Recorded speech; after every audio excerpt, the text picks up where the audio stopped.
கிறிஸ்துவில் பிரியமானவர்களே, ஆண்டவராகிய இயேசு கிறிஸ்துவின் நாமத்திலே உங்கள் யாவரையும் வாழ்த்தி ஆசீர்வதிக்கிறேன். இந்த நாளுக்கென்று தேவன் நமக்கு அருளி இருக்கும் ஜீவ வார்த்தை எசேக்கியேல் தீர்க்க தரிசன புஸ்தகம் 37ஆம் அதிகாரம் 5வது வசனம். அதன் ஒரு பகுதியை நான் வாசிக்கிறேன். இதோ, நான் உங்களுக்குள் ஆவியை பிரவேசிக்க பண்ணுவேன், அப்பொழுது உயிரடைவீர்கள்.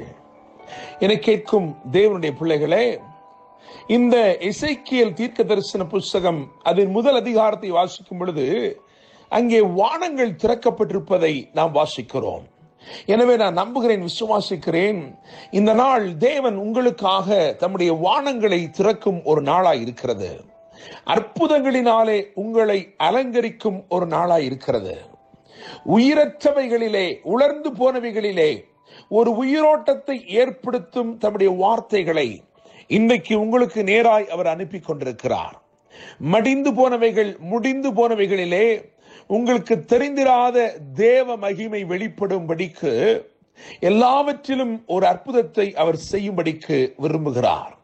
என கேட்கும் தேவனுடைய பிள்ளைகளே, 37ஆம் அதிகாரத்தை நாம் கவனித்து பார்க்கும் பொழுது இங்கே ஒரு வறட்சியின் பள்ளத்தாக்கும் இருக்கிறது, ஒரு திரட்சியின் கண்மலையும் இருக்கிறது. இந்த 37ஆம் அதிகாரத்திலே 2 பிரதானமான கிரியைகளை நான் உங்களுக்கு பகிர்ந்து கொள்ள விரும்புகிறேன். அதை தொடர்ந்து 3 வசனங்களை மாத்திரம் தியானித்து முடிக்கப் போகிறோம்.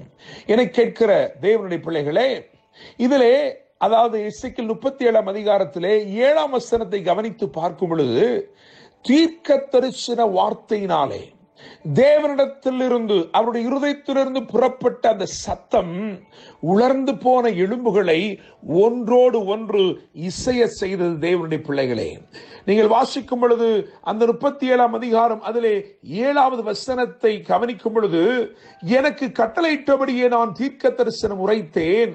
நான் தீர்க்க தரிசனம் உரைக்கையில் ஒரு இரைச்சல் உண்டாயிற்று. இதோ, அசைவு உண்டாகி ஒவ்வொரு எலும்பும் தன் தன் எலும்போடு சேர்ந்து கொண்டது.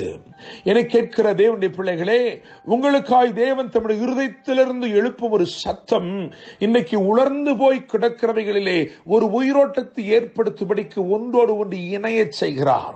ஒருவேளை பிரிந்து கிடக்கிறது, பல ஆண்டுகளாய் பிரிந்து கிடக்கிற காரியங்களாய் இருக்கலாம். ஆனால் உலர்ந்து போய் கிடக்கிற, உயிரற்று கிடக்கிற அவைகளின் மேல் தம்முடைய சுவாச காற்றை அவர் அனுப்புகிறார். அதனாலே அவைகள் ஒன்றோடு ஒன்று இசைந்து விடுகிறது.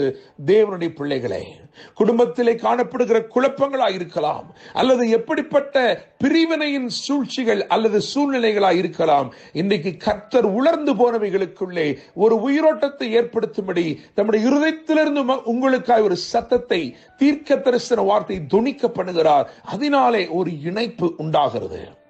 இன்னும் எசேக்கியேல் 37ஆம் அதிகாரம் 19வது வசனத்தை கவனிக்கும் பொழுது, அவருடைய வல்லமையுள்ள கரத்தினாலே அவைகள் ஒன்றாகிறதை பார்க்கிறோம்.